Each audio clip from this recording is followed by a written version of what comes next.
Helaman, chapter 1.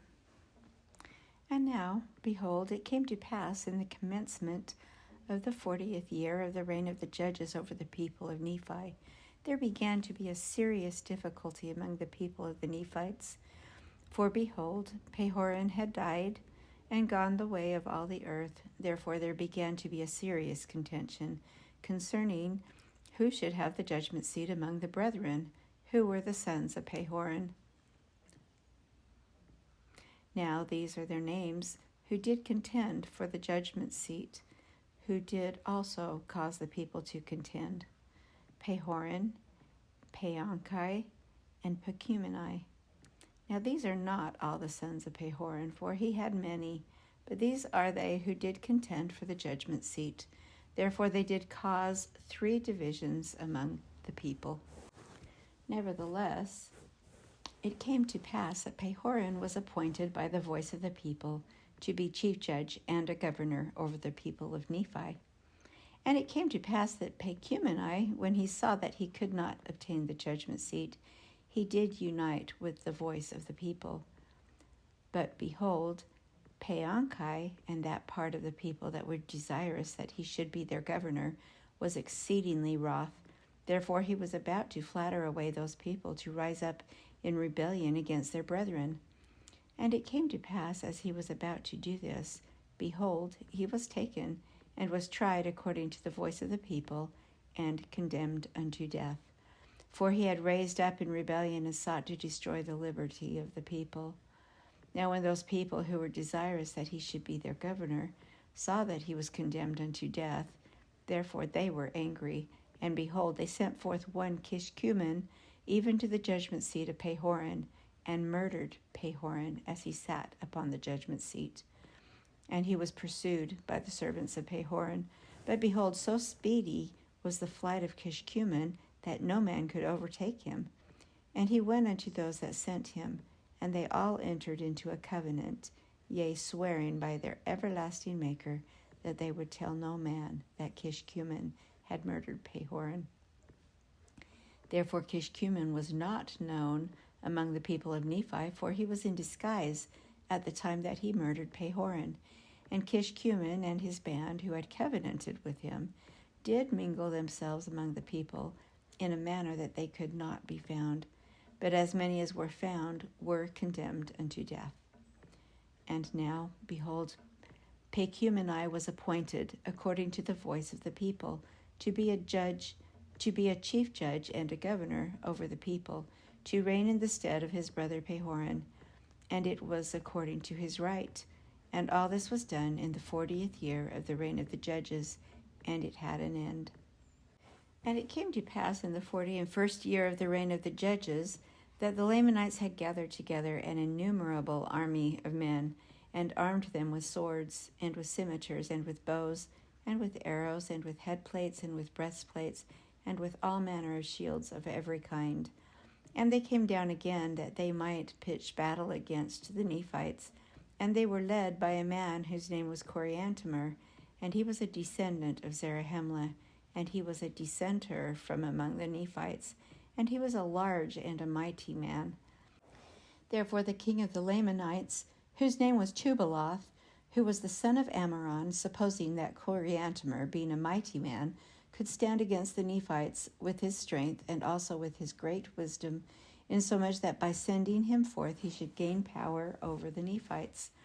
Therefore he did stir them up to anger, and he did gather together his armies, and he did appoint Coriantumr to be their leader, and did cause that they should march down to the land of Zarahemla to battle against the Nephites.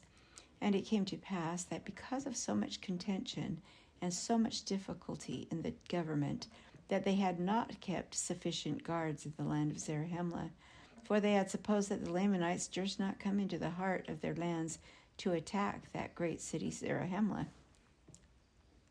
But it came to pass that Coriantumr did march forth at the head of his numerous host, and came upon the inhabitants of the city, and their march was with such exceedingly great speed that there was no time for the Nephites to gather together their armies. Therefore Coriantumr did cut down the watch by the entrance of the city, and did march forth with his whole army into the city. And they did slay every one who did oppose them, insomuch that they did take possession of the whole city. And it came to pass that Pachumeni, who was the chief judge, did flee before Coriantumr, even to the walls of the city. And it came to pass that Coriantumr did smite him against the wall, insomuch that he died. And thus ended the day of Pachumeni.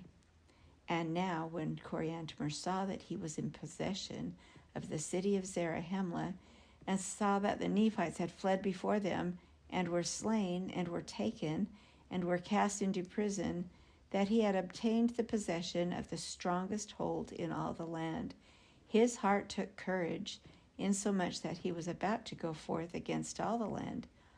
And now he did not tarry in the land of Zarahemla, but he did march forth with a large army, even towards the city of Bountiful, for it was his determination to go forth and cut his way through with the sword, that he might obtain the north parts of the land.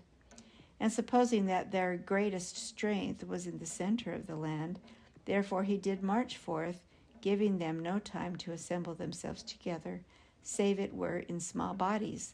And in this manner they did fall upon them, and cut them down to the earth. But behold, this march of Coriantumr through the center of the land gave Moronihah great advantage over them, notwithstanding the greatness of the number of the Nephites who were slain. For behold, Moronihah had supposed that the Lamanites durst not come into the center of the land, but they would attack the cities round about in the borders as they had hitherto done. Therefore Moronihah had caused that their strong armies should maintain those parts round about by the borders.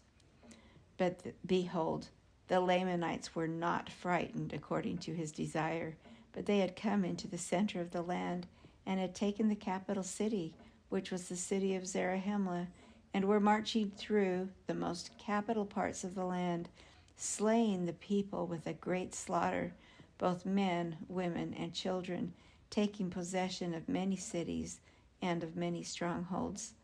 But when Moronihah had discovered this, he immediately sent forth Lehi with an army round about, to head them before they should come to the land bountiful. And thus he did, and he did head them before they came to the land bountiful, and gave unto them battle, insomuch that they began to retreat back towards the land of Zarahemla. And it came to pass that Moronihah did head them in their retreat, and did give unto them battle, insomuch that it became an exceedingly bloody battle. Yea, many were slain, and among the number who were slain, Coriantumr was also found.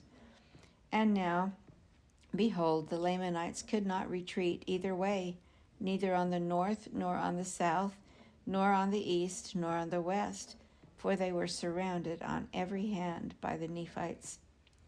And thus had Coriantumr plunged the Lamanites into the midst of the Nephites, insomuch that they were in the power of the Nephites, and he himself was slain, and the Lamanites did yield themselves into the hands of the Nephites.